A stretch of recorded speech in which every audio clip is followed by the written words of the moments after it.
Hi good evening. మనం PGBP చూస్తున్నాం కదా. పీజీబీపీ బ్యాక్గ్రౌండ్ చూసాము, మనకి ఎగ్జామినేషన్లో ఎటువంటి క్వశ్చన్స్ వస్తాయో చూసాము. అంటే మనం బేసిక్గా ఒక రోడ్ మ్యాప్ క్రియేట్ చేసుకున్నాం మార్నింగ్ క్లాస్లో. సో ఈ క్లాస్లో ఇంక మనం ఏం చేద్దామంటే, మనం మార్నింగ్ చూసాం కదా, సెక్షన్ నెంబర్ 28 చూసాం. అంటే ఏ ఇన్కమ్స్ని ఛార్జ్ చేస్తాం చూసాము, తర్వాత rents, rates, taxes and insurance of building చూసాము, అదేవిధంగా plant and machinery and furniture కూడా చూసాం. ఇప్పుడు ఈ క్లాస్లో మన మెయిన్ టార్గెట్ ఏంటంటే డిప్రిసియేషన్ నేర్చుకుందాం. ఏమో ప్రతి ఎగ్జామ్లో ఆల్మోస్ట్ డిప్రిసియేషన్ అడ్జస్ట్మెంట్స్ లేకుండా ఫస్ట్ క్వశ్చన్ అయితే ఉండదు. రేర్ కేసెస్ 10 సార్లు వస్తే ఒక్కసారో 2 సార్లు డిప్రిసియేషన్ వాడేస్తాడు మీకు కరెక్ట్గా కనుక్కొని. సో అలా కాకుండా ఆల్మోస్ట్ మేజర్ ఎగ్జామ్స్లో మీరు డిప్రిసియేషన్ కంపిటీషన్ మీకు వస్తే మీకు 2 to 4 మార్క్స్ ప్రతి అటెంప్ట్లో వస్తాయి మీకు. సో డిప్రిసియేషన్ క్యాలిక్యులేషను అంత ఇంపార్టెంట్. సో మనకి 2 types ఆఫ్ డిప్రిసియేషన్స్ ఉంటాయండి. ఒకటి నార్మల్ డిప్రిసియేషన్, 2 అడిషనల్ డిప్రిసియేషన్. ఈ 2 కానీ మీరు జాగ్రత్తగా నేర్చుకొని ఎగ్జామ్కి వెళ్ళారంటే 2 to 4 మార్క్స్ మీకు సేఫ్. ప్రతి మార్క్ ఇంపార్టెంటే. 2 మార్కులే కదా అని ఇగ్నోర్ చేశారనుకోండి, 38లో ఆగిపోయిన వాళ్ళు చాలామంది ఉన్నారు నాకు తెలిసిన వాళ్ళు. 40కి 38కి ఎన్ని మార్కులు తేడా? 2. ఈవెన్ 39 కూడా ఉన్నారు. So be careful. రైట్, ఏంటి సార్ ఈ డిప్రిసియేషన్ క్యాలిక్యులేషన్ ఏంటంటే, ఏం లేదమ్మా, మనం మార్నింగ్ ఏం చెప్పుకున్నాం సార్, వాడు ఎగ్జామ్లో క్వశ్చన్ ఇచ్చినప్పుడు మీకు ఏమి ఇస్తాడు, డిప్రిసియేషన్ వాడే కనుక్కొని ఇస్తాడు మీకు. ఫర్ ఎగ్జాంపుల్ మీకు ఏమో చూపిస్తాను చూడండి ఊరినే. ఇది May 24 ఎగ్జామ్ పేపర్ అమ్మ, సిఏ ఫైనల్ ఎగ్జామ్ పేపరు. చూడండి ఫస్ట్ క్వశ్చన్ చూద్దాం. ఫస్ట్ క్వశ్చన్ మనకి 14 మార్క్స్ అండి. చూద్దాం ఏమిస్తున్నాడు. So Orient Pharmaceuticals Private Limited is an Indian company engaged in the business of manufacturing and providing access to affordable and innovative medicines. మీరు ఎప్పుడైతే domestic manufacturing company అని చదివారో మీ బ్రెయిన్లోకి వెంటనే రావాలి 115 BAB. అంటే మన ఇంకా క్వశ్చన్ రిక్వైర్మెంట్ మనకు తెలియదు. మీరు క్వశ్చన్ చదివిన వెంటనే మీ బ్రెయిన్లోకి ఏం రావాలి, ఓకే ఈడు మ్యానుఫ్యాక్చరింగ్ కంపెనీ అంటున్నాడు కాబట్టి మేబీ నార్మల్ ట్యాక్స్ ప్రొవిజన్స్ చేయొచ్చు, లేదంటే optional rates of taxes 115 BAB కూడా అడగొచ్చు అని మీకు వెంటనే తట్టాలి బ్రెయిన్లో. అంత షార్ప్గా ఉండాలి మనం సిఏ ఫైనల్లో. తర్వాత చూడండి, the company is incorporated in the year of 2009 అంట, ఎప్పుడో ఇన్కార్పొరేషన్ అయింది. నెక్స్ట్ చూడండి, the company shows a net profit of 95 lakhs as per the statement of profit and loss account for the year ending 31st March 2024. అంటే వాడు companies act ప్రకారము statement of profit and loss account prepare చేసి మీకు ఇస్తున్నాడు net profit of 95 lakhs. ఈ line మీకు ఎగ్జామ్లు వచ్చే ప్రతి క్వశ్చన్లో ఉంటుంది. వాడే కంపెనీస్ యాక్ట్ ప్రకారం ప్రాఫిట్ కనుక్కొని ఇచ్చాడు కదా.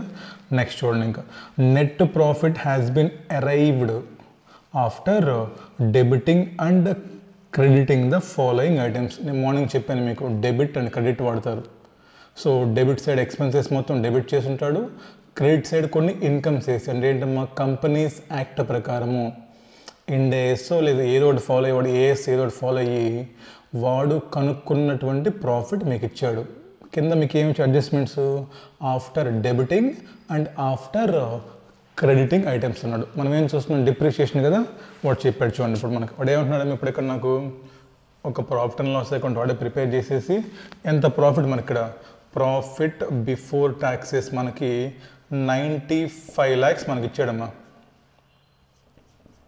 ఇది వాడు మనకి ఇచ్చింది. ఈ ప్రాఫిట్ అరైవ్ అయ్యే క్రమంలో వాడు చాలా డెబిట్లు చేశాడంట, అదేవిధంగా చాలా క్రెడిట్లు కూడా చేశాడంట. చూద్దామా, ఫస్ట్ పాయింట్ చూడండి, depreciation as per companies act. Depreciation as per Companies Act claimed in the statement of profit and loss account is rupees 11.9 lakhs. అంటే ఏంటి, వాడు ఈ ప్రాఫిట్ కంప్యూట్ చేసే క్రమంలో కంపెనీస్ యాక్ట్లో కంపెనీస్ యాక్ట్ ఇండ్ AS 16 అవ్వచ్చు, వాట్ ఎవర్, దాని ప్రకారం వాళ్ళు ఇక్కడ టు డిప్రీసియేషన్ ఎంత రాశారు ఇక్కడ 11,95,000 అక్కడ వాళ్ళు డెబిట్ చేశారంట. ఓకేనా, ఇది మనకు చెప్పినాడు. ఇప్పుడు మనకేం కావాలి, మనకి ఇదేమో కంపెనీస్ యాక్ట్, మనకేమో ఇన్కమ్ ట్యాక్స్ యాక్ట్ కావాలి ఇక్కడ మనకి కదా. మరి ఇప్పుడు కంపెనీస్ యాక్ట్లో డిప్రీసియేషన్ కనుక్కునే విధానం వేరే, ఇన్కమ్ ట్యాక్స్ యాక్ట్లో డిప్రీసియేషన్ కనుక్కునే విధానం వేరే. అక్కడ నువ్వు SLM ఫాలో అవ్వచ్చు, WD ఫాలో అవ్వచ్చు, బట్ నువ్వు ఇన్కమ్ ట్యాక్స్ యాక్ట్లో ఓన్లీ WDVఏ ఫాలో అవ్వాలి, ఎక్సెప్ట్ పవర్ జనరేషన్ అండర్టేకింగ్స్. అవునా? సో మరి చెప్పండి, అక్కడేమో నువ్వు రేట్లు వేరే ఉంటాయి, ఇక్కడేమో రేట్లు వేరేగా ఉంటాయి. ఇక్కడేమో నువ్వు ఇండివిజువల్ అసెట్స్కి ఫైండ్ అవుట్ చేస్తావు కంపెనీస్ యాక్ట్లో, ఇక్కడేమో నువ్వు బ్లాక్ ఆఫ్ అసెట్స్ కనుక్కోవాలి. అర్థమైందా మీకు క్వశ్చన్, ఎగ్జామ్ పేపర్ మీది అర్థమైందా? ఇది మీకు అడిగేది. అంటే ఇప్పుడు మీకు ఏం కావాలి, ఈ డిప్రీసియేషన్ తప్పు కాబట్టి, అంతేనా? ఇప్పుడు మనకేంటి ultimate target, we should find out correct total income. మరి ఈ డిప్రీసియేషన్ తప్పు కాబట్టి ఇప్పుడు ఏం రాస్తానమ్మా కింద నేను, calculation of correct total income of SSC. First profit తీసుకుందామా, ప్రాఫిట్స్ గివెన్ 95 lakhs. చెప్పండి, ఇక్కడ నువ్వు డిప్రీసియేషన్ డెబిట్ చేసావు కాబట్టి ఆ ప్రాఫిట్ తగ్గిందా పెరిగిందా? ఎక్స్పెన్సెస్ డెబిట్ చేస్తే ప్రాఫిట్ అనేది తగ్గిపోతుంది. సో ఆ డిప్రీసియేషన్ తప్పు కాబట్టి మనకు కరెక్ట్ ఏంటో తెలియదు, ఇంకా ఇది తప్పు అని తెలుసు. సో అది తప్పు కాబట్టి ముందు దాన్ని ప్రాఫిట్కి యాడ్ బ్యాక్ చేసేయండి. So add depreciation as per companies act ఎంతమంది 11,95,000. ఇది మన step number 1 for depreciation. First మీరు ఏం చేయాలి, ఇచ్చిన ప్రాఫిట్ అండ్ లాస్ అకౌంట్లో ఉన్న ప్రాఫిట్ తీసుకోండి, అండ్ ప్రతి క్వశ్చన్లో ఫస్ట్ లైన్ డిప్రీసియేషన్ ఇస్తాడు maximum. So depreciation as per companies act అని వాడే ఇస్తాడు కాబట్టి అది రాంగ్ కాబట్టి ముందు దాన్ని యాడ్ బ్యాక్ చేసేయండి. అయిపోయిందా? ఇప్పుడేం కావాలి మనకి, మైనస్ మా correct depreciation as per income tax act minus. మరి అలౌ చేయాలి డిప్రీసియేషన్ ఎంతో కొంత, ఏది అలౌ చేస్తాము, కరెక్ట్ డిప్రీసియేషన్ అలౌ చేస్తారు. ఇప్పుడు ఏం చేయాలి మనం, we have to find out correct depreciation as per income tax act. ఇది ఇప్పుడు మనం నేర్చుకుంటున్నాం సెక్షన్ నెంబర్ 32లో మనకి, అండ్ 32లో మనకి 2 types ఆఫ్ డిప్రిషియేషన్స్ ఉన్నాయి, నార్మల్ డిప్రిసియేషన్, అడిషనల్ డిప్రిసియేషన్. ఇది మనం ఇప్పుడు చదువుకోబోతున్నాం. ఇది ఎలా కనుక్కోవాలి అనేది మన క్వశ్చన్. అర్థమైందా? మనం ఏం చేయబోతున్నాం కాసేపట్లో, you got the point? Yes, ఇది మనం కనుక్కోవాలి. క్లియరా? సో ఇది మీరు కనుక్కోవాలంటే మీకు ఏం కావాలి చెప్పండి, డిప్రిసియేషన్ కావాలంటే. సో అసలు డిప్రిసియేషన్ కావాలంటే ఇన్కమ్ ట్యాక్స్ యాక్ట్లో ఎన్ని టైప్స్ ఆఫ్ అసెట్స్ ఉన్నాయి, ఇక్కడ మా బ్లాక్ అంటారమ్మా, బ్లాక్ ఆఫ్ అసెట్స్ అంటారు. సో ఇన్కమ్ ట్యాక్స్ యాక్ట్లో ఎన్ని types of block of assets ఉన్నాయి ఫస్ట్ క్వశ్చన్. తర్వాత ఉంటే ఏమో ఇక్కడ మీకు ఎగ్జామ్లో రేట్ ఆఫ్ డిప్రిసియేషన్ ఇవ్వరు, మీకు రేట్ గుర్తుంటేనే క్వశ్చన్లో మీరు డిప్రిసియేషన్ కనుక్కోగలరు. సో ఎగ్జామ్లో రేట్ ఆఫ్ డిప్రిసియేషన్ ఇవ్వరు, మీరు దాన్ని గుర్తుపెట్టుకోవాలి. So first black of asset ఏంటి, ఫర్ ఎగ్జాంపుల్ మీకు ఈ క్వశ్చన్ చూద్దాం, కింద ఏమి ఇచ్చాడు, కింద ఇక్కడ చెప్పాడు, a new machinery was purchased, a new machine was sold and an equipment was installed. ఏ చెప్పాడు అంటే ఏంటి, కంపెనీ ఈ సంవత్సరం కొత్త మిషన్స్ ఏమన్నా పర్చేస్ చేసిందా, కొత్తగా ఫర్నిచర్ ఏమన్నా ఏ చెప్తాడు. అంటే కంపెనీ మరి ట్రాన్సాక్షన్స్ జరుగుతాయి కదమ్మా, అవన్నీ చెప్పినప్పుడు ఫస్ట్ మీరేం చేయాలి, ఓకే ఈ పర్చేస్ చేసిన అసెట్స్ అన్నిటిలో లేదా ఇన్స్టాల్ చేసిన అసెట్స్ అన్నిటిలో కూడా అన్నిట్లో కూడా అసలు ఏది ఏ బ్లాక్లోకి వెళ్తుంది, టాంజిబులా ఇంటాంజిబులా? టాంజిబుల్ అయితే బిల్డింగ్సా, ఫర్నిచరా, ప్లాంట్ అండ్ మిషనరీనా? అర్థమవుతుందా? ఫస్ట్ మీరు బ్లాక్ ఐడెంటిఫై చేయాలి. తర్వాత ఏ బ్లాక్లోకి వెళ్తే మళ్ళీ బిల్డింగ్స్లో మనకు 3 టైప్స్ ఉంటాయి: residential, commercial, temporary structures. Plant and మిషనరీలో మనకు బోల్డ్ టైప్స్ ఉంటాయి. 40% బ్లాక్ ఉంది, 30% ఉంది, 25 ఉంది, 15 ఉంది. అంటే ఏంటి, మీరు ఏం చేయాలి? ఫస్ట్ మీరు ముందు బ్లాక్ ఐడెంటిఫై చేయాలి. తర్వాత అది ఏ బ్లాక్లో ఎంత రేట్ ఆఫ్ డిప్రిసియేషన్లో ఉందో ఐడెంటిఫై చేయాలి మీరు. ఓకేనా? దాని తర్వాత మళ్ళీ ఇక్కడ ఒక కండిషన్ ఏముంటుంది మనకి, ఇది ఎన్ని డేస్ వాడారో కూడా ఐడెంటిఫై చేయాలి మీరు ఇక్కడ. బికాస్ మోర్ దాన్ 180 డేస్ వాడితేనే full depreciation, less than 180 days వాడితే హాఫ్ డిప్రిసియేషన్. అర్థమవుతున్న సీక్వెన్స్ మీకు? ఇదంతా చూసిన తర్వాత మళ్ళీ ఈ అండర్టేకింగ్ కానీ మ్యానుఫ్యాక్చరింగ్ అండర్టేకింగ్ అయితే వీళ్ళు ఏమన్నా new plant and machinery purchase చేస్తే వీళ్ళకి మళ్ళీ అడిషనల్ డిప్రిషియేషన్ కూడా ఇస్తారు మళ్ళీ. అది మీరు చెక్ చేసుకోవాలి. సో ఈ సీక్వెన్స్ అంతా మీరు చెక్ చేసుకుంటూ వెళ్ళినప్పుడు దెన్ ఈ కరెక్ట్ డిప్రిసియేషన్ మీరు కనుక్కోగలుగుతారు. ఇక్కడ మీరు రాస్తారు కాబట్టి ఇక్కడ మినిమం మనకి 2 to 3 ఐటమ్స్ ఉంటాయమ్మా. 2 నుంచి 3 రకాల అసెట్స్ మీకు ఉంటాయి కాబట్టి సో ప్రతి ఐటెంకి ఒక్కొక్క మార్క్ వేసుకున్నా మీకు 2 నుంచి 4 మార్కులు మీకు వస్తాయి. స్టార్ట్ చేద్దాం. ఇంకా ఫస్ట్ మనం రాసుకుందాం ఎన్ని బ్లాక్స్ ఉన్నాయి, ఎన్ని బ్లాక్స్ ఉంటే ఏ బ్లాక్లో ఏ టైప్స్ ఆఫ్ అసెట్స్ ఉన్నాయి, దేనికి ఎంత రేట్ ఆఫ్ డిప్రిసియేషన్. ఫస్ట్ మనం అది రాసుకుందాం. దాని తర్వాత కొన్ని ఇంపార్టెంట్ నోట్ పాయింట్లు రాసుకుందాం, ఇంపార్టెంట్ నోట్స్. దాని తర్వాత WDV అంటే ఏంటో చూద్దాం. దాని తర్వాత యాక్చువల్ కాస్ట్ అంటే ఏంటో కనుక్కుందాం. సో దాని తర్వాత మళ్ళీ మనకి ఏమన్నా కేస్ లాస్ ఉంటే, ఏమన్నా ICDS ఉంటే రిగార్డింగ్ డిప్రిసియేషన్, అవి కూడా చూస్తే మనకి డిప్రిసియేషన్ కాన్సెప్ట్ మనకి ఫినిష్ అవుతుంది. ఓకేనా? స్టార్ట్ చేద్దామా? రాయండి. ఇంకా types of block of assets రాయండి. చార్ట్ వేయండి ఒకటి.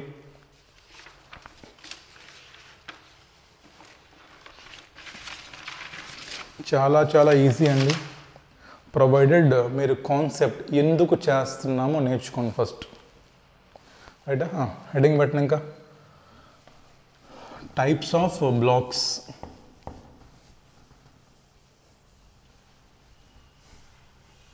అసలుకి ఎన్ని types of block of assets ఉన్నాయి ఉంటే వాటి రేట్స్ కూడా మనం ఇక్కడే చూద్దాం ఒకేసారి. సో బ్రాడ్గా మనకు తెలుసు కదమ్మా, టాంజిబుల్ అసెట్స్, ఇంటాంజిబుల్ అసెట్స్ 2గా డివైడ్ చేసేయండి మనకి ఫస్ట్.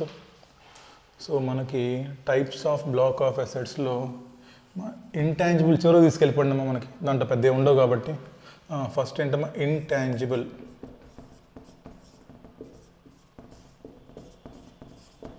ఎగ్జాంపుల్ చెప్పండి. ఏమో పేటెంట్, నో హౌ, లేదా కాపీ రైట్. గుడ్విల్ కూడా రాద్దామా? Goodwill out of scope. గుడ్విల్కి ఎప్పుడు కూడా డిప్రిషియేషన్ ఉండదు, గుర్తుపెట్టుకోండి. ఓకేనా? గుడ్విల్ మనం అమోర్టైజ్ చేస్తాం ఇంటాంజిబుల్ అసెట్స్లో. ఓకేనా?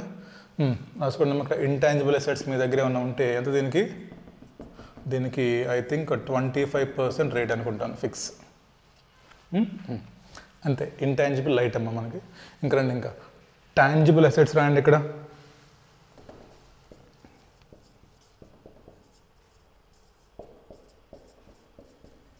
దీన్ని 3గా డివైడ్ చేయండి, త్రీ పార్ట్స్గా.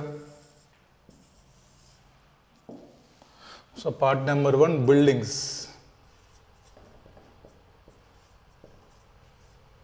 పార్ట్ నెంబర్ 2 మనకి ఫర్నిచర్, పార్ట్ నెంబర్ 3 మనకి plant and machinery.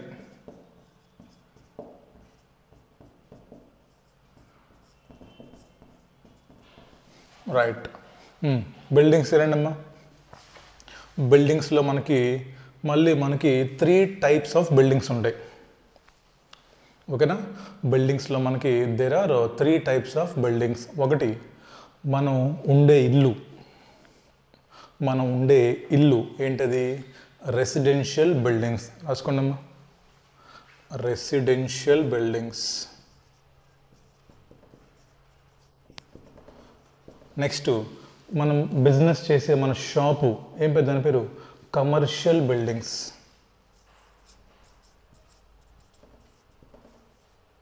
Next temporary structures, మన ఇంటి బయట వేసే టెంట్లు, పెళ్ళికి టెంట్లు వేస్తాం కదా అనుకోండి.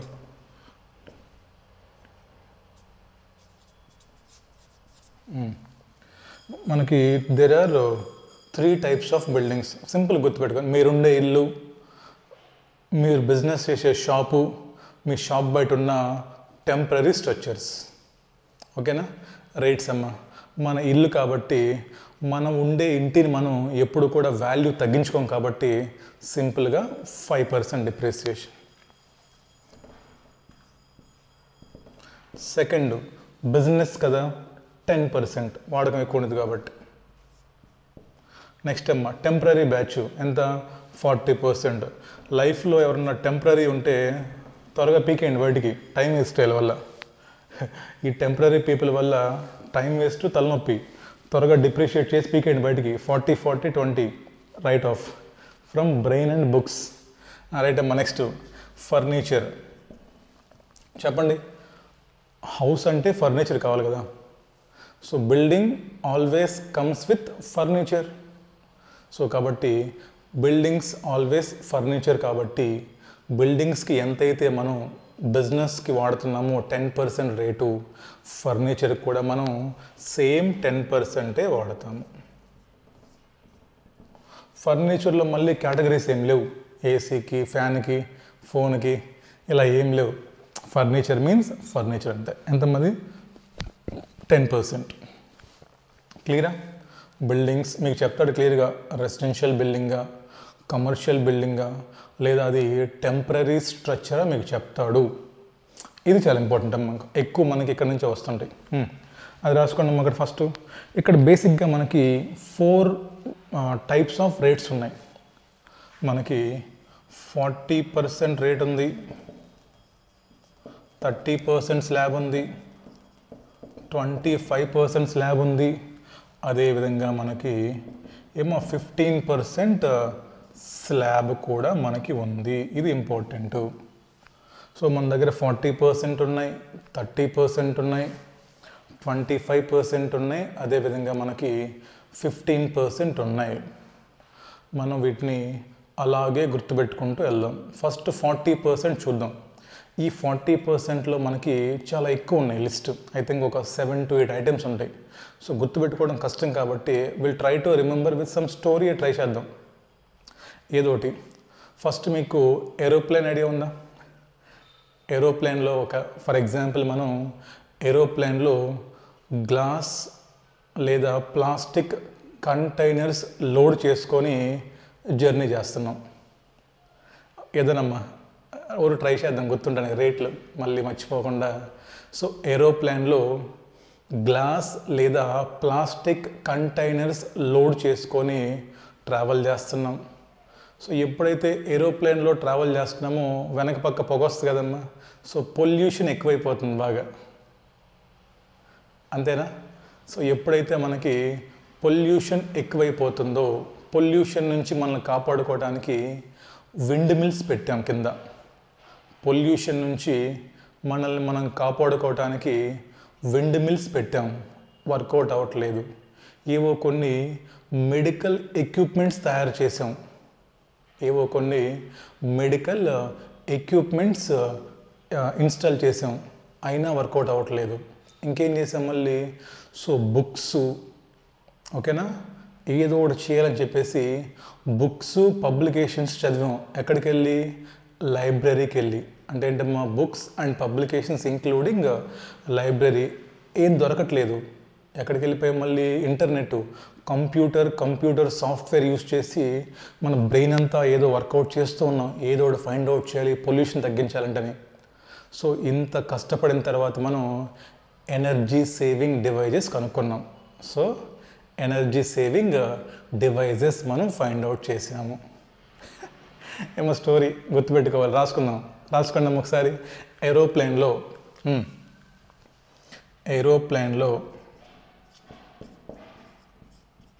ఏం లోడ్ చేసాం మనం? Glass are plastic containers. So ఎప్పుడైతే నీకు ఏరోప్లేన్లో వెళ్తున్నామో పొల్యూషన్ వస్తుంది కదమ్మా. ఇప్పుడు మనం పొల్యూషన్ కంట్రోల్ చేయాలి, పొల్యూషన్ కంట్రోల్ ఎక్విప్మెంట్స్.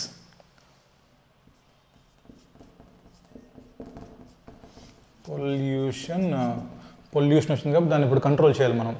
సో ఎలా కంట్రోల్ చేద్దామని చూస్తుంటే మనకేమనిపించింది, ఓకే విండ్ మిల్స్ పెడదాం అనిపించింది. కింద విండ్ మిల్స్ అమ్మ, విండ్ మిల్స్ పెట్టాం. ఇప్పుడు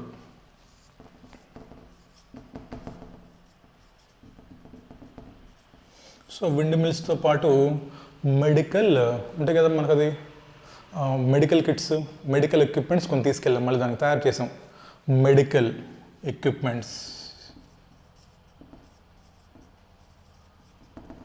సో అయినా కానీ వర్కౌట్ అవ్వట్లేదు. సో విండ్ మిల్స్ పెట్టాము, మెడికల్ ఎక్విప్మెంట్స్ చేసినా కూడా పొల్యూషన్ కంట్రోల్ అవ్వట్లేదు. సో ఇప్పుడు మనకేంటంటే కొత్త టెక్నిక్స్ ఏమన్నా కావాలని చెప్పేసి ఎక్కడికి వెళ్ళాం మనం? లైబ్రరీకి వెళ్ళి బుక్స్ అండ్ పబ్లికేషన్ చదువుతున్నాం. వెళ్దాం, లైబ్రరీకి వెళ్దామా? So books and publications in library. So అది కూడా మనకు వర్కౌట్ అవ్వట్లేదు, అంటే మనకి ఇంకా సొల్యూషన్ దొరకట్లేదు. సో బుక్స్ అండ్ పబ్లికేషన్లో కూడా సొల్యూషన్ లేదు కాబట్టి కంప్యూటర్స్ వాడదాం. సో కంప్యూటర్లో సాఫ్ట్వేర్ ఇన్స్టాల్ చేసుకొని computers and computer softwares try చేసాం కొత్తగా మనం. ఏంటమ్మది? So computers and computer software. Okay, finally we got solution of energy saving device. అంటే పొల్యూషన్ తగ్గించడానికి ఎనర్జీ సేవింగ్ డివైజెస్ కనుక్కున్నాం. ఓకేనా? ఎనర్జీ సేవింగ్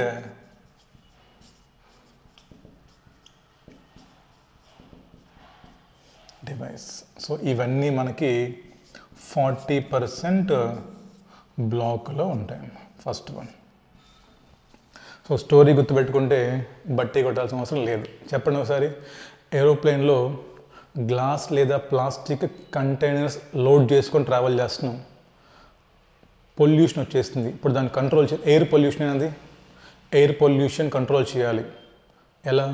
విండ్ మిల్స్ పెడదామా? వర్కౌట్ అవ్వట్లేదు. మెడికల్ ఎక్విప్మెంట్స్ తయారు చేద్దామా? వర్కౌట్ అవ్వట్లేదు. ఇప్పుడు నాకు ఏదో ఒకటి కొత్త ఇన్ఫర్మేషన్ కావాలి. అక్కడ లైబ్రరీకి వెళ్ళిపోదాం. లైబ్రరీకి వెళ్ళి బుక్స్ అండ్ పబ్లికేషన్స్ చదివాం, సరిపోవట్లేదు. కంప్యూటర్స్ అండ్ కంప్యూటర్ సాఫ్ట్వేర్ వాడుకుంటే నవ్ వి గాట్ సొల్యూషన్. ఏంటది? ఎనర్జీ సేవింగ్ డివైజెస్ తయారు చేసాము. ఓకేనా? రైట్. సెకండ్ కేటగిరీ అమ్మ. సో మీరు ఎప్పుడైతే ఏరోప్లేన్స్కి ఏరోప్లేన్స్ ఏం చేస్తారు మన వాళ్ళు?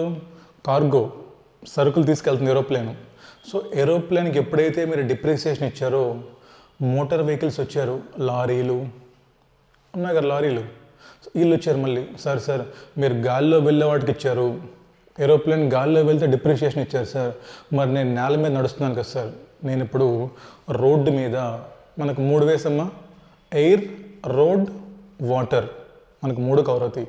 ఫస్ట్ ఎయిర్ చూసాం మనం, ఎంత 40%.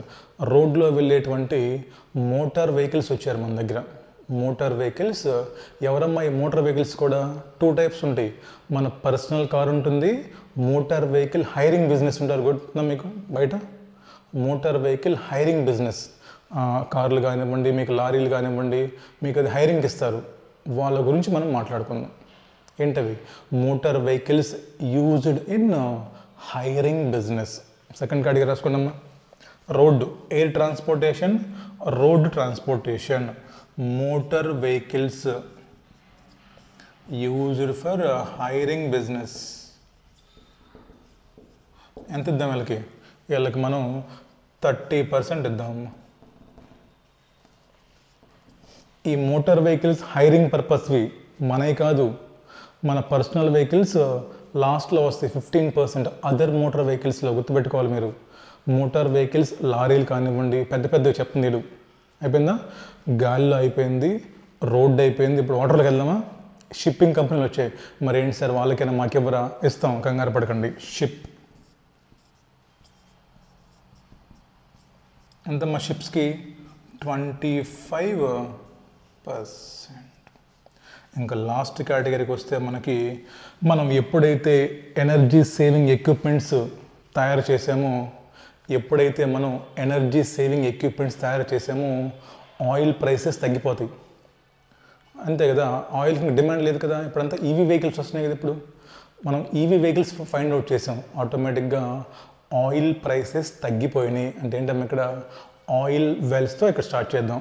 ఆయిల్ వెల్స్, ఆయిల్ బౌలమ్మా, oil wells comma other motor vehicles. ఏంటివి కానీ రాసుకోండి, మన పర్సనల్ వెహికల్స్ ఇవన్నీ. లాస్ట్లో ఇంకా అదర్ ప్లాంట్ అండ్ మిషనరీ. ఇంకేమన్నా పైన ఎక్కడ ఫాలో అవ్వకుండా మిగిలిపోతే, జనరల్గా మీకు ఎగ్జామ్లో ప్లాంట్ అండ్ మిషనరీ అన్నాడు, ఎక్కడ వస్తుంది? అదర్స్. అర్థమవుతుందా మీకు? ఏమీ చెప్పకపోతే స్పెసిఫిక్గా నేమ్ చెప్పాడమ్మా. Air pollution control equipment 40%. ఏం చెప్పకుండా జస్ట్ మిషనరీ అని చెప్తే, ప్లాంట్ అండ్ మిషనరీ అంటే అదర్ ప్లాంట్ అండ్ మిషనరీ 15%.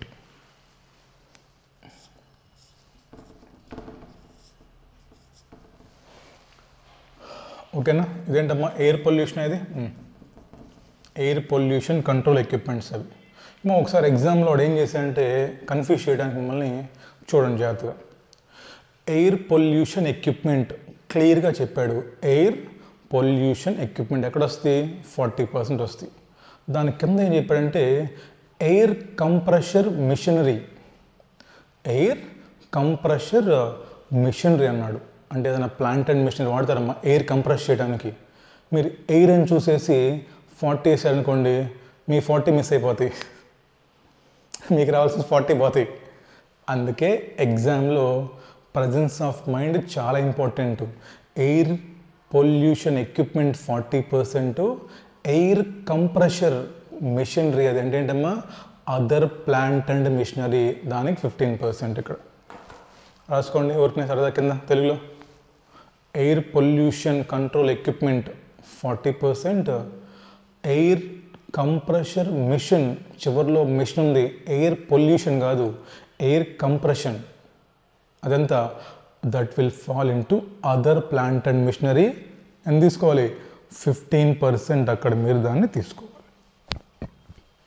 అది. సో ఈ రేట్లు మీకు చూడండి ఎంత ఈజీగా ఉన్నాయో. నిజం చెప్పండి, కష్టమా? ఊరిని అయిపోతాయి. చెప్పండి ఒకసారి నాకు. సో బ్రాడ్గా మనకి there are 2 types of blocks. ఒకటి టాంజిబుల్, 2 ఇంటాంజిబుల్. టాంజిబుల్లో మనకి బిల్డింగ్స్ ఉంది, తర్వాత మనకి furniture, plant and machinery. Buildings మనకి రెసిడెన్షియల్, కమర్షియల్, టెంపరీ, ఆర్సిటీ లేదా ఆర్టీసీ 5, 10, 40. ఫర్నిచర్ మనకి 10. ప్లాంట్ అండ్ మిషనరీ స్టోరీ చెప్పండి ఒకసారి నాకు. ఏరోప్లేన్లో వెళ్తున్నాం, ఏం వేసుకెళ్తున్నాం ఏరోప్లేన్లో? గ్లాస్ లేదా ప్లాస్టిక్ కంటైనర్స్ తీసుకెళ్తున్నాం. దానివల్ల మనకి ఎయిర్ పొల్యూషన్ ఎక్కువైపోతుంది, కంట్రోల్ చేయాలి. ఎలా కంట్రోల్ చేద్దాం? విండ్ మిల్స్ పెడదాము, వర్కౌట్ అవ్వట్లేదు. మెడికల్ ఎక్విప్మెంట్స్ తయారు చేద్దాం, వర్కౌట్ అవ్వట్లేదు. లైబ్రరీకి వెళ్ళి మీరు వెళ్ళే స్టడీ అవర్స్ కాదమ్మా, అక్కడ వేరే మీరు తయారు చేసేది. సో బుక్స్ అండ్ పబ్లికేషన్స్ చదివాం లైబ్రరీలో, సరిపోవట్లేదు. కంప్యూటర్ సాఫ్ట్వేర్ వాడి finally we find out energy saving devices. ఎంతవి? 40%.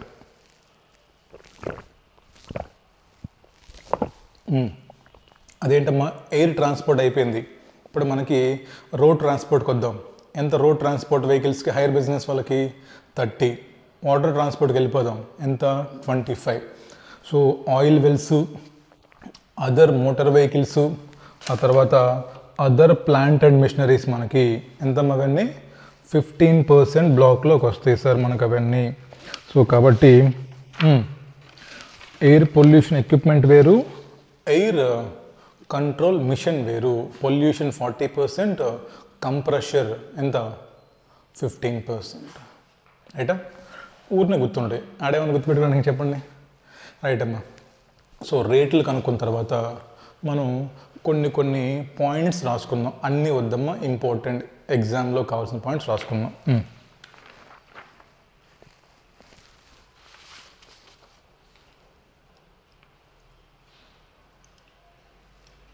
ఓకేనా? రాసుకోండి. Note number 1.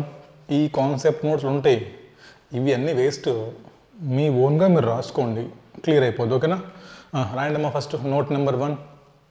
మీరు చిన్నప్పటి నుంచి వినుంటారు, అసెట్ కానీ లెస్ దాన్ 180 days వాడితే డెప్రిసియేషన్ హాఫ్ అని. రాసుకోండమ్మా. If asset should used for more than 180 days, equal to లేదండి, ఇక్కడ more than greater than, exactly 180 ఉన్నా 50%. అర్థమవుతుందా? చాలా ఇంపార్టెంట్, అప్పుడప్పుడు ఇస్తాడు మోర్ దాన్ 180 days. అసెట్ అనేది మోర్ దాన్ 180 days వాడాలి, అలా వాడకపోతే 50% డిప్రిసియేషన్ ఇస్తారు.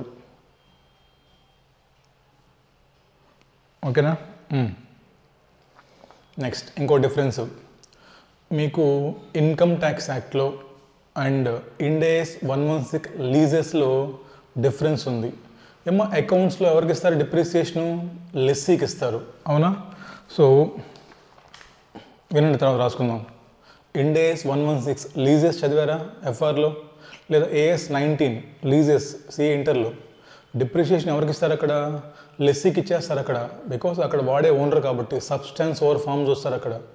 బట్ ఇన్కమ్ ట్యాక్స్ యాక్ట్లో లెస్సీకి డిప్రిసియేషన్ ఇవ్వరు. ఎవరికి ఇస్తారు? మనకి లెస్సార్కే డిప్రిసియేషన్ ఇస్తారు. రాసుకోండమ్మా. Income tax act depreciation will be given to lessor. Depreciation will be given to lessor, not to lessee. లెస్సీకి ఒక యారో మార్క్ వేసి రాసుకోండి. తెలుగులో రాసుకోండి. ఇండేస్లో అయితే లెస్సీకి డిప్రిసియేషన్ ఇచ్చేవాళ్ళు. తెలుగులో రాసుకోండి. లెస్సీకి ఒక యారో మార్క్ వేసి ఇండేస్లో అయితే లెస్సీకి డిప్రిసియేషన్ ఇచ్చేవాళ్ళు. రైట్. ఇంకొక 2 ఇంపార్టెంట్ పాయింట్స్ అమ్మ, ఎగ్జామ్ పాయింట్స్ చెప్తాను, చూడండి. మీరే చెప్పండి ఆన్సర్ నాకు. ఫర్ ఎగ్జాంపుల్, నేను ఒక మిషనరీ ఇంపోర్ట్ చేసుకున్నాను ఫారెన్ నుంచి. నేను ఇంపోర్ట్ చేసిన ఫారెన్ నుంచి. మరి తుడిపోయినా ఉంచుదాంలే, తుడిపేద్దాం. ఒక మిషన్ నేను ఇంపోర్ట్ చేసిన ఫారెన్ నుంచి. ఎప్పుడు? నేను 31st March 2024. Last day of previous year నేను ఇంపోర్ట్ చేశాను. బట్ నేను దాన్ని ఇంకా పుట్ టు యూస్ పెట్టలేదు. మీకు డిఫరెన్స్ తెలిస్తే అకౌంట్స్లో రెడీ టు యూజ్ ఉంటే స్టాండ్ బై ఎక్విప్మెంట్స్కి డిప్రిషియేషన్ ఇస్తారు. ఇక్కడ ఇన్కమ్ ట్యాక్స్లో ఎగ్జామ్ క్వశ్చన్ అది. సో ఇక్కడ యాక్చువల్గా యూజ్ చేస్తే మాత్రమే మిషన్స్కి, ప్లాంట్ అండ్ మిషనరీస్కి మీకు వాళ్ళు డిప్రిసియేషన్ ఇస్తారు. రాసుకున్నాం ఇక్కడ.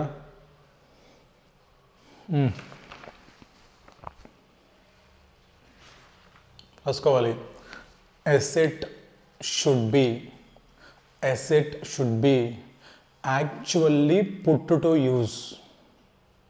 Asset should be actually put to use, then only depreciation will be allowed. Can the example raskondi oti? A machinery was imported on 31st March 2024. Last రోజు 31st March 2024. But put to use on 1st April 2025. ఓకేనా? Hence put to use చేయలేదు కాబట్టి ఈ year depreciation allow చేయరు. తెలుగు రాసుకోండి అమ్మా, సిగ్గెందుకు, నేను రాసాను తెలుగు రాసుకోండి హ్యాపీగా. పుట్ టు యూస్ ఈ ఫినాన్షియల్ ఇయర్లో చేయలేదు కాబట్టి డిప్రిసియేషన్ కూడా ఇవ్వరు.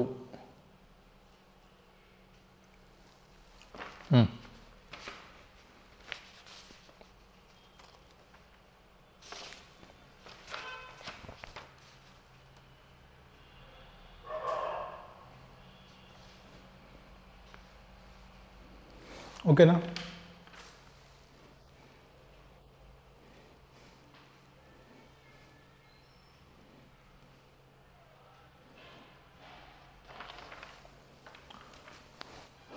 రైటా? ఈ పాయింట్ ఇంకా అవ్వలేదమ్మా. సో ఇప్పుడు దాకా ఏం చెప్తున్నాం మనం? ఈ పాయింట్ ఏం చెప్పాం మనం? బాబు మీరు కానీ ఏదైనా ఒక ఎసెట్ని పుట్ టు యూస్లో పెడితే మాత్రమే మీకు డిప్రిసియేషన్ ప్రొవైడ్ ఇస్తారు. అంతేకాని రెడీ టు యూజ్లో ఉంటే దాన్ని మీకు డిప్రిసియేషన్ అలౌ చేయరు. అవునా సార్? ఈ రూల్కి మీరు చెప్పినటువంటి ఈ నోట్కి ఏమన్నా ఎక్సెప్షన్స్ ఉన్నాయా? ఏమన్నా కోర్టు జడ్జిమెంట్స్ ఉన్నాయంటే ఎస్ ఉన్నాయి. ఎగ్జాంపుల్ చెప్తాను చూడమ్మా. మీరు ప్రతి షాపింగ్ మాల్కి వెళ్ళినా, ప్రతి ఆఫీస్కి వెళ్ళినా ఇవి ఉంటాయి. అక్కడ ఫైర్ ఎక్స్టింగ్విషర్స్ ఉంటాయి అక్కడ. అవునా? ఫైర్ ఎక్స్టింగ్విషర్స్ ఉంటాయి. అవునా? మరి చెప్పండి ఇప్పుడు ఈ ఫైర్ ఎక్స్టింగ్విషర్స్ని రోజు వాడతారా? తీసి వీడే పెట్రోల్ పోసి తగలబెట్టేసి వాడతారమ్మా? అది ఎసెట్టే మనకి. ఎక్కడ వస్తే చెప్పండి అది ఫైర్ ఎక్స్టింగ్విషర్ అంటే? అదర్ ప్లాంట్ అండ్ మిషనరీనా? ఎయిర్ పొల్యూషన్ కాదు ఫైర్ ఎక్స్టింగ్విషర్ అంటే. అది సేఫ్టీ ఎక్విప్మెంట్. ఎక్కడ వస్తుంది? అదర్స్లో వస్తుంది. అదర్ ప్లాంట్ అండ్ మిషనరీ అది. మరి చెప్పండి ఇప్పుడు ఫైర్ ఎక్స్టింగ్విషర్ని మీరు రెడీ టు యూజ్ తగిలించారు, గోడ తగిలించారు. మరి దాన్ని వాడారు ఎప్పుడైనా సంవత్సరంలో? ఫైర్ అయితే వాడేవాళ్ళం. ఈ సంవత్సరం మన అదృష్టం బాగుండి ఫైర్ అవ్వలేదు, వాడలేదు. మరి డిప్రిసియేషన్ ఇవ్వరా? చెప్పండి మీరే. డిప్రిసియేషన్ ఇస్తారా ఇవ్వరా? సార్ అదేంటి సార్ మరి వాడాలి కదంటే, మరి అప్పుడు ఏం చేయాలి? వాడాలంటే మనమే తగలబెట్టేసి మనమే వాడాలి. తగలబెట్టుకుందామా? సో కాబట్టి ఇలాంటివి కొన్ని ఎక్సెప్షన్స్ ఉన్నాయి. రాసుకోండి కింద. ఎక్సెప్షన్ టు అబౌవ్ రూల్ కింద రాసుకోండి. Exception to above rule of put to use. Exceptions to above rule of put to use కింద రాసుకోండమ్మా. Examples stand by equipments. ఇప్పుడు ఫర్ ఎగ్జాంపుల్ అమ్మా, నేను ఇప్పుడు క్లాసెస్ రికార్డ్ చేసుకుంటున్నాను. నా దగ్గర ఏదో ఒక స్టాండ్ ఉందమ్మా. స్టాండ్ ఉంది, ఒక మొబైల్ ఉంది, ఇది కూడా ఒక మైక్ ఉంది, 2-3 మార్కర్లు ఉన్నాయి. నేను ఈ మార్కర్తో పాటు వేరే మార్కర్ కూడా తెచ్చిపెట్టుకున్నాను నేను. ఎందుకని? Stand by. ఇది సడన్గా ఆగిపోతే, లేదా మైక్ ఉంటుందమ్మా, ఈ మైక్ సడన్గా వర్క్ చేయకపోతే అని స్టాండ్ బై పెట్టుకుంటాము మనం. సో మరి చెప్పండి, ఆ స్టాండ్ బై వాడతామా? ఎప్పుడు వాడతాము? ఇది పాడైపోతే అది వాడతాం. మరి ఇది పాడవకపోతే దాన్ని వాడం కదా. బట్ అలాగని చెప్పేసి దానికి డిప్రిసియేషన్ ఇవ్వకపోవడం తప్పు కదా. సో కాబట్టి స్టాండ్ బై ఎక్విప్మెంట్స్ ఉన్నా, మీ దగ్గర ఏమన్నా ఫైర్ ఎక్స్టింగ్విషర్స్ ఉన్నా కూడా ఓకేనా. And machinery spare parts. And వద్దులమ్మ, ఇది కొట్టేసేయండి. మిషనరీ స్పేర్ పార్ట్స్ ఇది వద్దు, దీనికి నేను సపరేట్ నోట్ రాపిస్తాను. ఇంపార్టెంట్ ఆ పాయింట్ ఇక్కడ దాకా రాసుకోండి. Stand by equipments and fire extinguishers. Think practically. మీరు చూసింటారు షాపింగ్ మాల్స్లో, మీ ఆఫీస్లో ఎప్పుడు వాడం స్టాండ్ బై ఎక్విప్మెంట్స్ వాడం. సో కాబట్టి ఈ 2 ఎగ్జాంపుల్స్ చాలు.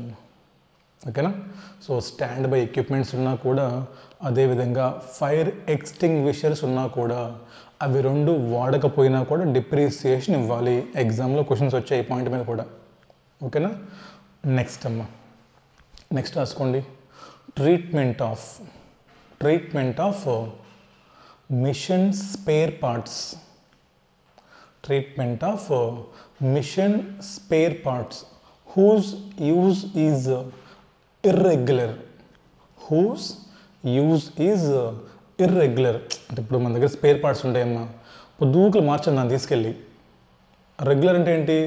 ఫర్ ఎగ్జాంపుల్ అమ్మా, ఏదో ఒక మిషన్ ఉంది, దానికి బేరింగ్ రోజు పోతుంది, దానికి ఒక రోజుకు బేరింగ్ మార్చాలి దానికి. ఎగ్జాంపుల్ చెప్తానమ్మా, చాలా ఇంపార్టెంట్. ఎగ్జామ్ క్వశ్చన్స్ ఉన్నాయి దీని మీద, అందుకని కొంచెం రాసుకొని చేద్దాం. తుడిపోయినా మరి ఇది తుడిపేస్తే మనకి మిషన్ స్పేర్ పార్ట్స్ చూద్దాం ఒక మాట. సో మిషన్ స్పేర్ పార్ట్స్ తర్వాత మనం కాస్ట్ చూద్దాము, దాని తర్వాత మనం అడిషనల్ డిప్రిషియేషన్ చూస్తే మనకి అయిపోతుంది. ఓకేనా, తుడిపేస్తానమ్మా. రాసుకోండి. Treatment of machinery spare parts. Treatment of machinery spare parts belongs to plant and machinery.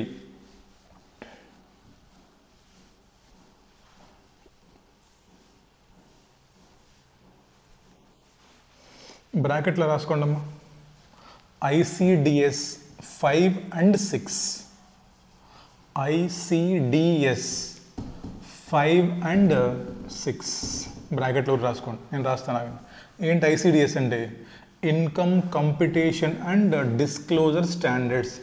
అంటే ఎలాగైతే మీకు ఫినాన్షియల్ రిపోర్టింగ్లో ఇండేస్ ఉన్నాయో ఇక్కడ మీకు ఐసిడిఎస్ కూడా ఉన్నాయి. అంతే, కొన్ని నేర్చుకుని చాలమ్మా. ఏం చేస్తున్నామని చెప్పండి. Machinery spare parts.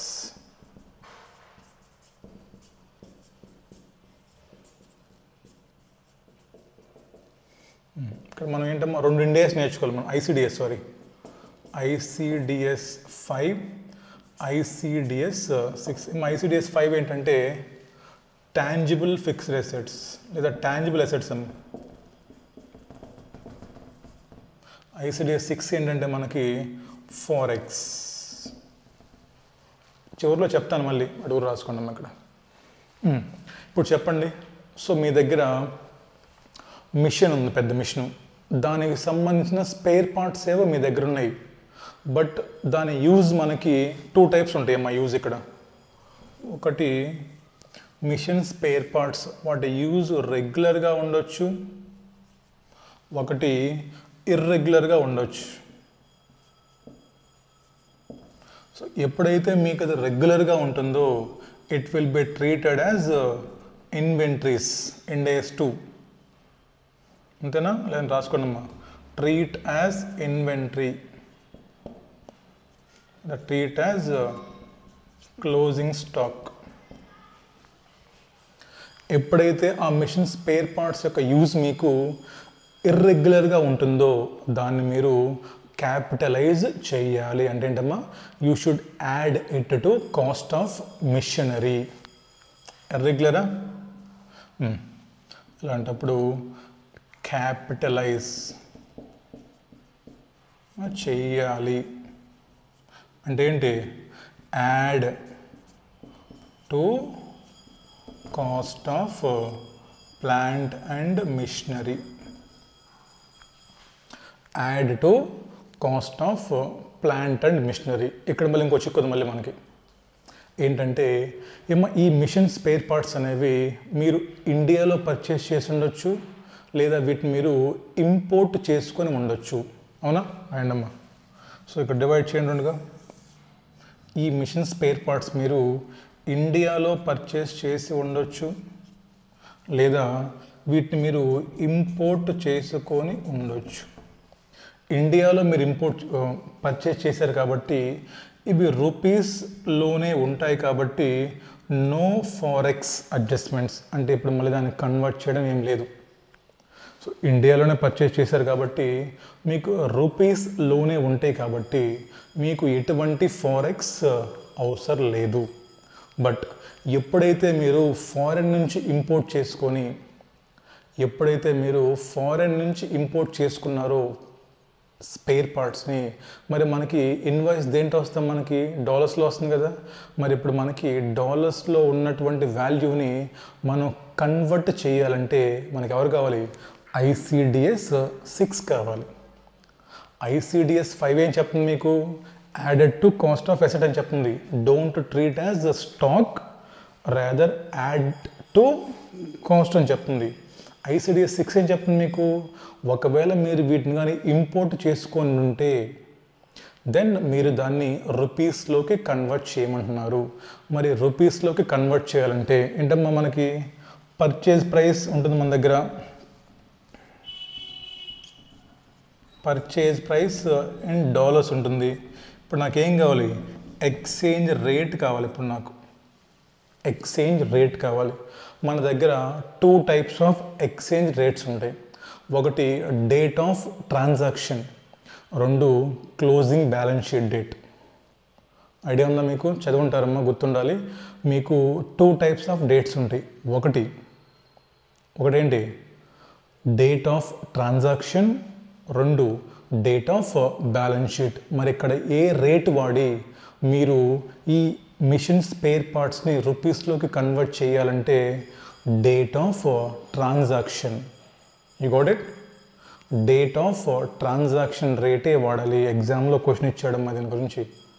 Date of transaction రాసుకున్నాం ఇక్కడ. ఎక్స్చేంజ్ రేట్ ఆన్ డేట్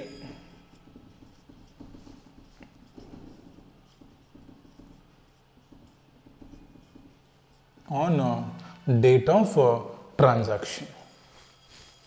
ఓకేనా? ఇది మిషన్ స్పేర్ పార్ట్స్ యొక్క ట్రీట్మెంట్. If machine spare parts usage regular అనుకోండి, రోజు మారుస్తున్నాం బేరింగ్లు, రోజు ఏదో చిన్న పార్ట్ పోతుంది మారుస్తున్నాం, అది ఇన్వెంటరీ వేసేసుకోండి.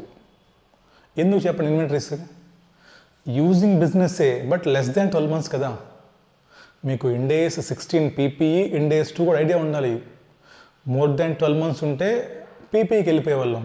మరి రోజు మారుస్తున్నావు, లేదా మంత్కి ఒకసారి మారుస్తున్నావు బేరింగ్ నువ్వు, లేదా 2 monthsకి ఒకసారి బేరింగ్ మారుస్తున్నావు రెగ్యులర్ యూజ్ స్పేర్ పార్ట్స్కి, then that will go to inventories.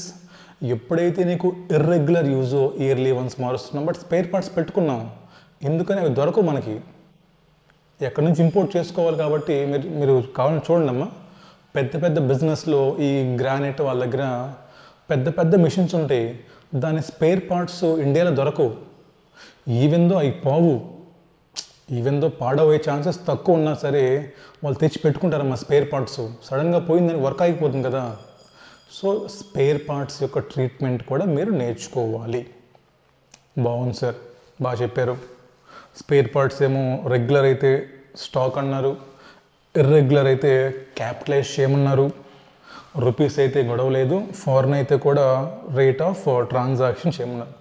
ఇది మేము ఎగ్జామ్లో క్వశ్చన్ మాకు ఎలా ఇస్తాడు సార్, ఎగ్జామ్లో మేము దీన్ని ఎలా డీల్ చేయాలంటే చూడండి చెప్తా. వాడు ఏమంటాడు, వాడు ఫర్ ఎగ్జాంపుల్ అమ్మా, ఇప్పుడు కరెక్ట్ ట్రీట్మెంట్ ఏంటి చెప్పండి, మిషన్ స్పేర్ పార్ట్స్ని మనం క్యాపిటలైజ్ చేయాలి. వాడు ఏం చేస్తాడు, స్టాక్లో చూపిస్తాడు తీసుకెళ్ళి. అదే కదా మరి రాంగ్ ట్రీట్మెంటు. మిషన్ స్పేర్ పార్ట్స్ని మనం క్యాపిటలైజ్ చేయమంటున్నాం, వాడు ఏం చేస్తుంటాడు, క్లోజింగ్ స్టాక్లో చూపిస్తాడు తీసుకెళ్ళాడు. మరి ఇప్పుడు ఏం చేయాలి మనం చెప్పండి, క్లోజింగ్ స్టాక్లో ఉన్నప్పుడు అది క్లోజింగ్ స్టాక్లో ఉండకూడదు. కాబట్టి నువ్వు దాన్ని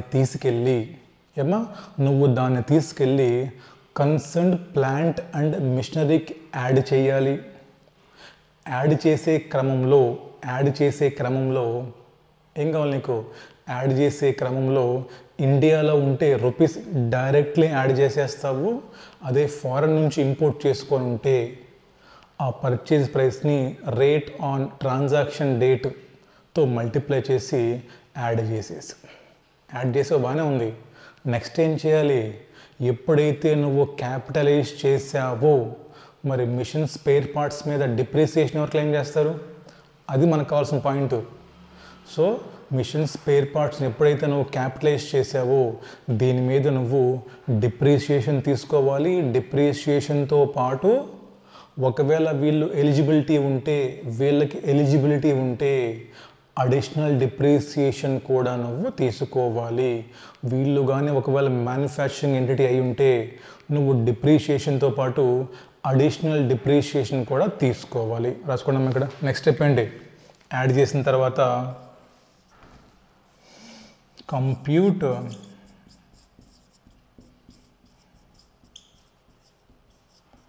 depreciation and additional depreciation and charged to statement of profit and loss account.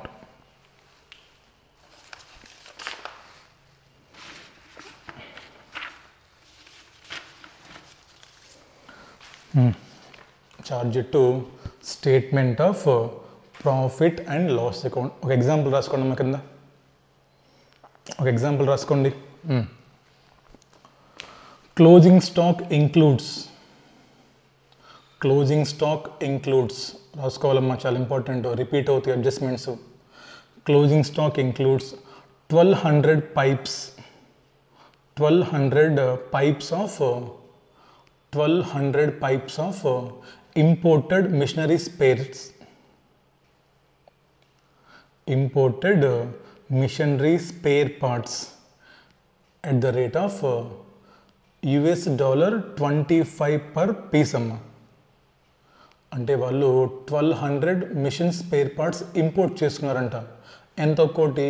$25 on date రాసుకోండి. 15th September 2024. So 15th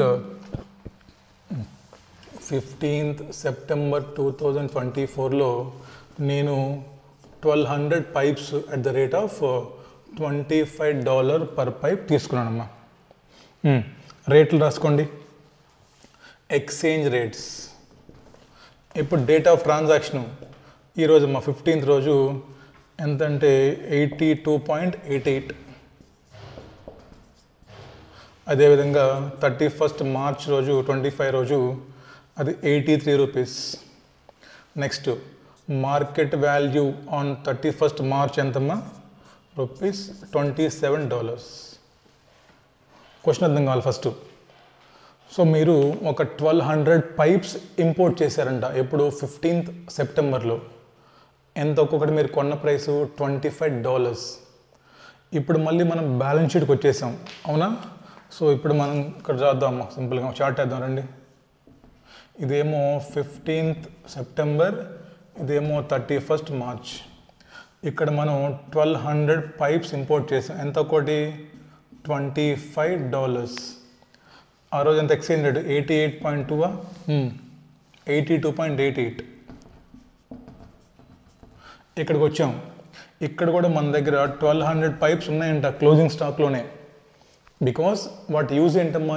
irregular assumption తీసుకున్నాం, ఓకేనా? వాటి యూజ్ ఏంటి మరి? ఇంకా క్లోజింగ్ స్టాక్లో ఉన్నాయంటే అప్పటి నుంచి ఇర్రెగ్యులర్ చెప్పడం. మరి సెప్టెంబర్ నుంచి ఇంకా ఉన్నాయంటే అంటే 6 monthsకి ఇంకా మనం మెషిన్ స్పేర్ పార్ట్స్ రీప్లేస్ చేయలేదంటే యూసేజ్ ఏంటమ్మా? ఇర్రెగ్యులరే కదా. మరి అజంప్షన్ చెప్పడు, క్వశ్చన్ డైరెక్ట్గా వాడు. నువ్వు 6 months పాటు మెషిన్ స్పేర్ పార్ట్స్ వాడకుండా అలా నీ క్లోజింగ్ స్టాక్లో పెట్టావంటే ఇర్రెగ్యులర్ యూసేజేనా? సో నీకు బ్యాలెన్స్ షీట్ రోజు ఇంకా నీ దగ్గరే ఉన్నాయంట. బట్ ఆ రోజు ఎంతంట మార్కెట్ ప్రైసు? $27 అంట. ఇవాళ ఎక్స్చేంజ్ రేట్ ఎంత? 83 రూపీస్. చెప్పండి ఇప్పుడు ట్రీట్మెంట్ ఏంటి చెప్పండి నాకు. సార్ ఫస్ట్ థింగ్ 6 months నుంచి అవి అలాగే ఉన్నాయి కాబట్టి ఒకటి ఇది ఇర్రెగ్యులర్ యూస్. మీరు కింద రాయాలి ఎగ్జామ్లో. As per ICDS 5 machine spare parts of tangible assets which are irregular in nature should be capitalized. Since in the given question 6 months నుంచి వాడట్లేదు కాబట్టి ఇవి మేము ఇర్రెగ్యులర్ యూజ్ అనుకుంటున్నాము. హెన్స్ ఇది ముందు మనం క్యాపిటలైజ్ చేయాలి. క్యాపిటలైజ్ చేయాలంటే నీకు అమౌంట్ కావాలి కదా. ఎలా వస్తాయి? ఎన్ని పైపులు మొత్తం మన దగ్గర? 1200 పైప్స్. రాసుకోవాలి answer. Into exchange rate. Transaction వాడదామా బ్యాలెన్స్ షీట్ వాడదామా? సార్ ట్రాన్సాక్షన్ డేట్ వాడదాం సార్. 82 ఎంతమ్మా పైపు రేట్ ఎంత మర్చిపోయాను ముందు? $25. డేట్ ఆఫ్ ట్రాన్సాక్షన్ తీసుకుందామా బ్యాలెన్స్ షీట్ తీసుకుందామా? 27. మనం కొన్న రేటే తీసుకుంటాం. 27తో మనకి సంబంధం లేదు. సో బ్యాలెన్స్ షీట్ రేట్లతో మనకి సంబంధం లేదు. ఇంటూ 25 ఇంటూ 82.88 ఎంతో కనుక్కోండి. క్యాలిక్యులేటర్ లేదా? ఉందమ్మా క్యాలిక్యులేటర్. 1200 ఇంటూ $25 ఇంటూ 82.88 అమ్మ. ఎంత? 24,86,400. అదే సంగతి. 24,86,400. ఓకేనా? ఇప్పుడు ఏం చేయాలి దాని నుంచి? సార్ ఈ క్వశ్చన్లో ఉన్నప్పుడు వీళ్ళు మ్యానుఫ్యాక్చరింగ్ కంపెనీ, వీళ్ళు వీళ్ళు మ్యానుఫ్యాక్చరింగ్ కంపెనీ. సో ఇప్పుడు ఏమొస్తుంది వీళ్ళకి చెప్పండి. నెక్స్ట్ ఇక్కడ ఏమొస్తుంది వీళ్ళకి, మా డిప్రీసియేషన్ 15% వస్తుంది. అదేవిధంగా అడిషనల్ డిప్రీసియేషన్ వీళ్ళకి 20% వస్తుంది. వీళ్ళకి డిప్రీసియేషన్ మనకి 15% తీసుకుంటాము. అడిషనల్ డిప్రీసియేషన్ బికాస్ వీళ్ళు మ్యానుఫ్యాక్చరింగ్ ఎంటిటీ కాబట్టి, న్యూ స్పేర్ పార్ట్స్ కాబట్టి వీళ్ళకి మళ్ళీ they will get additional depreciation also. But ఇక్కడ చెక్ చేయాలి మళ్ళీ మీరు. 15th అక్టోబర్ వేసాం మనం, ఆగస్ట్ సెప్టెంబర్ వేసామా? మరి 15th సెప్టెంబర్ అంటే మోర్ దెన్ 180 డేసా, లెస్ దెన్ 180 డేసా? August, September, October, November, December. October ముందు చేశారంటే మోర్ దెన్ 180 డేసే కాబట్టి రాసుకోండి అమ్మ కింద. హెన్స్ మోర్ దెన్ 180 డేస్ కాబట్టి ఏంటమ్మా ఇవి? ప్లాంట్ అండ్ మిషనరీ జనరల్ 15% ఏమో డిప్రిసియేషన్ వస్తుంది, 20% ఏమో అడిషనల్ డిప్రిసియేషన్ మనం ప్రొవైడ్ చేయాలి. ఓకేనా? ఈ ఎగ్జాంపుల్ రాసుకొని కింద రాసుకున్నాము రెఫరెన్సు. మే 2024 ఎగ్జామ్ క్వశ్చన్. మళ్ళీ చేద్దాం ఎగ్జామ్ చేసినప్పుడేమో, బట్ రాసుకోండి. మే 2024 ఎగ్జామ్ క్వశ్చన్. మే 2024 ఎగ్జామ్ క్వశ్చన్. అప్పుడే చూడండి 56 minutes అయిపోయింది. ఈ పాటికి మీ వేరే సార్లు అయితే మీకు సగం అయిపోయేది పీజీబీపీ. నేనేమో స్లోగా చెప్తున్నానా? బాగా స్లోగా ఉంటున్నాం మనం. స్లోగా ఉన్నామా ఫాస్ట్గా ఉన్నామా కాదు, కాన్సెప్ట్ నేర్చుకోండి. ఇప్పుడు స్లోగా నేర్చుకుంటే ఎగ్జామ్లో చాలా స్పీడ్ రాస్తాం. రైట్ అమ్మా? రైట్. 56 minutes అయింది, 1 hour అయిపోయిందమ్మా. సో చాలా ఇవాళకి ఈ క్లాస్ చాలమ్మా. సో రేపు మళ్ళీ నెక్స్ట్ క్లాస్లో మనం డిప్రిసియేషన్లో చిన్న చిన్న పాయింట్స్ ఉన్నాయి కొన్ని. యాక్చువల్ కాస్ట్ అంటే ఏంటి, డబ్ల్యూడివి అంటే ఏంటి, అడిషనల్ డిప్రిసియేషన్ ఎవరికి ఇస్తారు, ఇస్తే ఎంత ఇస్తారు, ఏమన్నా ఎక్సెప్షన్స్ ఉన్నాయా, అవన్నీ చూసి మనం then will go to further sections. Section number 33 ఏంటి, 35 ఏంటి, 36 ఏంటి, 37 ఏంటి, మళ్ళీ మనకి విడగొట్టేస్తామమ్మా. 30 సిరీస్ ఒకటి, మనకి 40 సిరీస్ ఒకటి, తర్వాత ఐసిడిఎస్ ఒకటి, కేస్ లాస్ ఒకటి. సో ఇవాళ మీరు చేయాల్సిన పని ఏంటి చెప్పండి? డిప్రిసియేషన్ రేట్స్ అన్నీ మీరు బట్టి కొట్టేసేయాలి. అర్థమవుతుందా? అసలు డిప్రిసియేషన్ ఎందుకోసం కనుక్కుంటున్నారో ముందు తెలుసుకోవాలి. ఫస్ట్ చెప్పినట్టు రేట్లు తెలియాలి, నేను చెప్పిన నోట్స్ అన్నీ మీకు తెలియాలి, ప్లస్ దాంతోపాటు ఈ మిషన్ స్పేర్ పార్ట్స్ ట్రీట్మెంట్ నేర్చుకోవాలి. మీరు ఎక్కడ చేస్తున్నా నేర్చుకోవాలి. మీరు ఇంపోర్టెడ్ అంటున్నాడా, లోకల్ అంటున్నాడా, యూసేజ్ చెప్పడు. ఈ క్వశ్చన్ చెప్పండి, 6 months వాడలేదు అంటే ఇర్రెగ్యులర్. సో కాబట్టి ఐసిడిఎస్ 5 అప్లై చేయాలి. రైట్ అమ్మా? జాగ్రత్తగా విని తెలుగులో రాసుకోండి. మీకు 14 మార్కుల్లో 10 మార్కులు వస్తాయి. ఓకేనా? రైట్ అమ్మా? కలుద్దాం మళ్ళీ. సో